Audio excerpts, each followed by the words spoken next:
welcome to the Montana Sportscast podcast. Got Blake Hempstead. Blake, how are we doing today?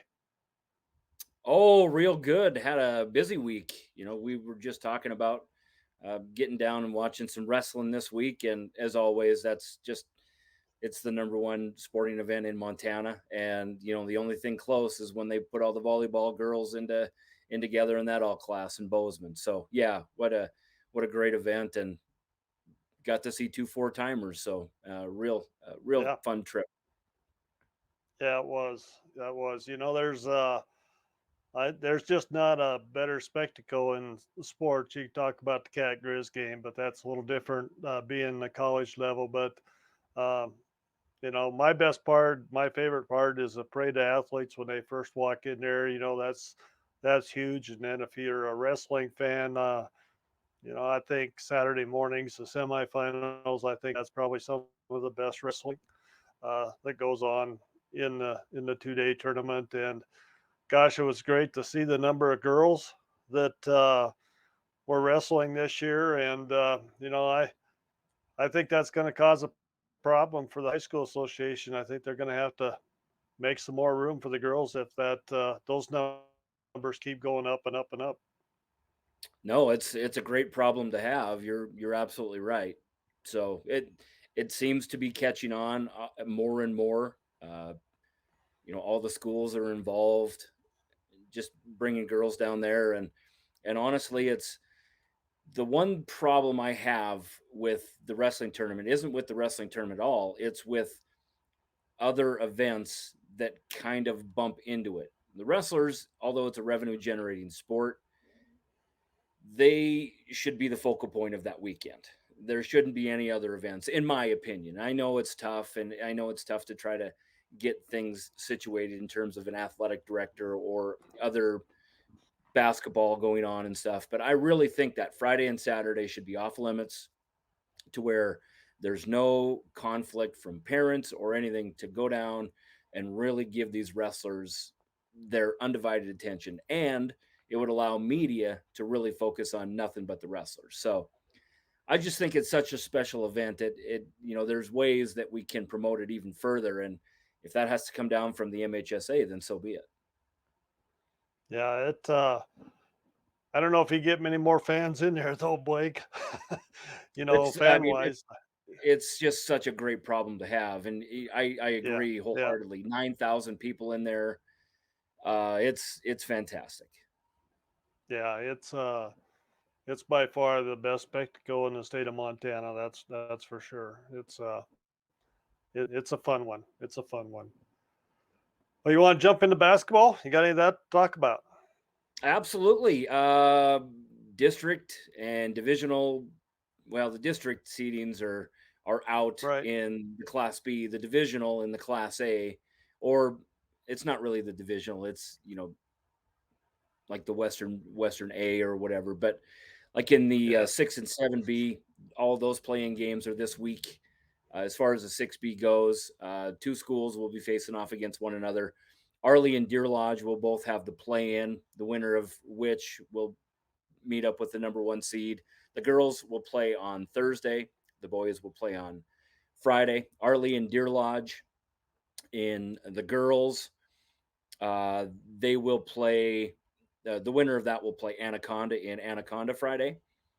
Deer Lodge and Arley on the boys' side. The winner of that will play in Loyola on Friday. Actually, the girls play on Thursday, not Friday. The boys play on Friday. So the girls one, the Okay. girls game is actually being played today.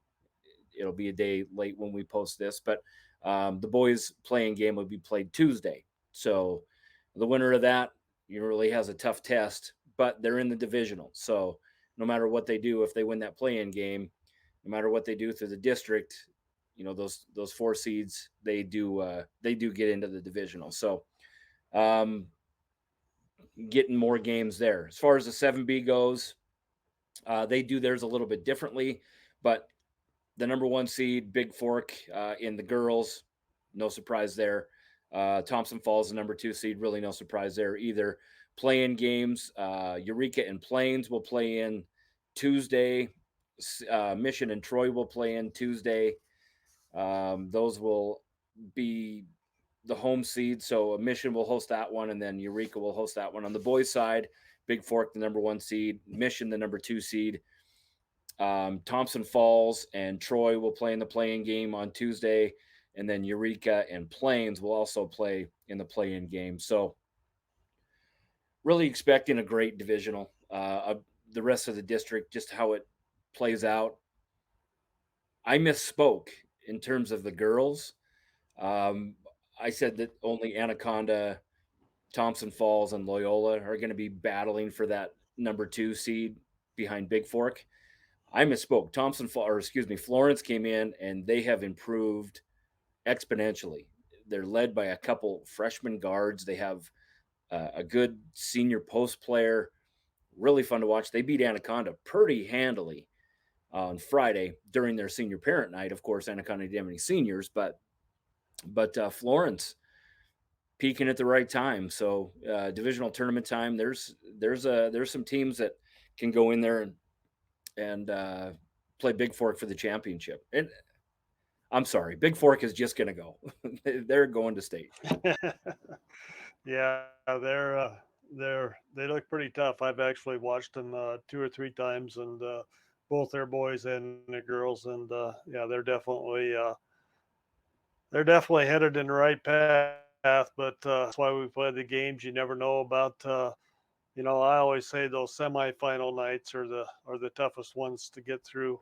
Once you get that one, then you know you're in the championship. Some of the pressure's off, but pressure builds on those number one teams on semifinal night. That's for sure.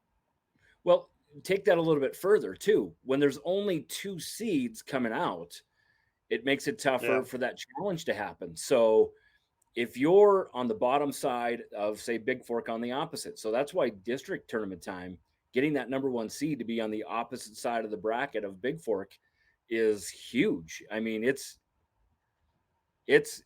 could be your chance to have a meaningful semifinal, or go in and have to play a tough team like that. So yeah, seeding is big going into this. You got to be on the other side of that. Just knowing that you played 2 teams or possibly 1 team already that would have the ability to come back and knock you out of that. So yeah, it's huge in terms of the 7B and the 6B getting on the opposite side. And same with the boys. Your seeding is yeah, big with that, and the pressure is all on because once you get into that championship game, you know what's going on through the consolation. You know if you can just basically play it safe, and or are you going to have yeah. to go out and really have a tough game, knowing that if you lose, you potentially have to play to earn that second seed. So yeah, it's a beauty of sports. Yeah, that's for sure. No, and you're so the 6B, that's an Anaconda. The 6B will be in Anaconda. Yes, the 6B and the Yeah, Western B divisional will be yeah, in Anaconda. The other one is up in Eureka. That one will be played on Friday and Saturday. They host the whole divisional in the 7B. So Eureka will host the semifinals, all the consolation rounds, and then they host the Saturday. So it's more like a true division or district tournament, being that they have those 6 teams. So right, it's a little right. easier for them to do that.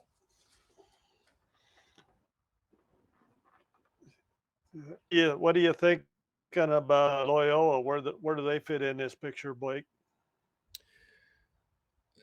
As far as the boys, Yeah, yeah, the Loyola boys are the team to beat in the state. Um, they played Big Fork. Uh, Big Fork is one of those teams that can catch fire.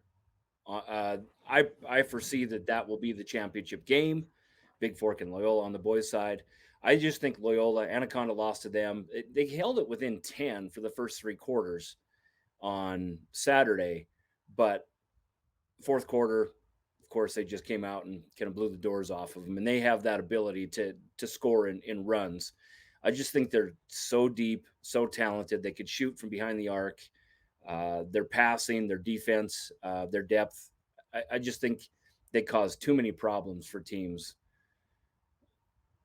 in a one game situation. Yeah, yeah, they're it was the Big Fork Loyola game that I watched. You could definitely tell that they have a little rivalry, I guess, for lack of better words, between each other there. They played football against each other in some big games, state championships, and get to the state championship. But definitely a great matchup on the basketball floor, too. Well, go ahead, Blake, and tell us about where you're going to be this week and basketball in the tournament stage. So we'll follow Anaconda, obviously, and then the consolation and championship rounds Saturday in Anaconda. That'll be available on the NFHS network. Those district rounds. So uh, the schedule for those: 11 a.m. for the girls' consolation game, 12:45 for the boys' consolation game, 2:30 girls' championship game, and 4:15 for the boys' championship game. So like I said, you can search Anaconda and find those championship and consolation games on Saturday, and then following that, it's the Western B Divisional, and we touched on it a little bit last week. Eh, I'm excited. There's a little bit of a buzz, circulating through town that we're gonna have a ton of people in.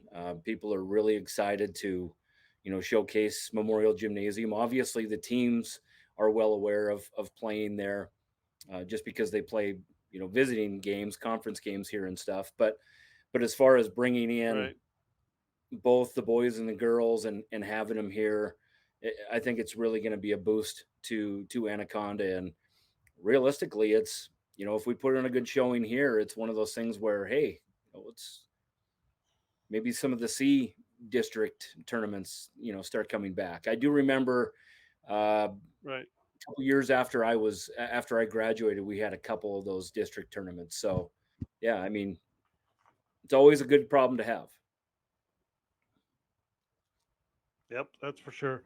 Well, thanks for coming on, Blake, and we'll catch up with you next week and as we get closer into that state tournament stage. Yeah, we'll be able to get through class AA, class A, class BC. We'll have a really good idea on, who's looking at what part getting on through the state tournament. And yeah, it's this is the best time of year. And I'd like to thank our guests that come on the show and talk about Montana high school sports. Without them, this show would not be possible. And once again, if you like this podcast, please click on the subscribe button below to get alerts when we have up a new podcast.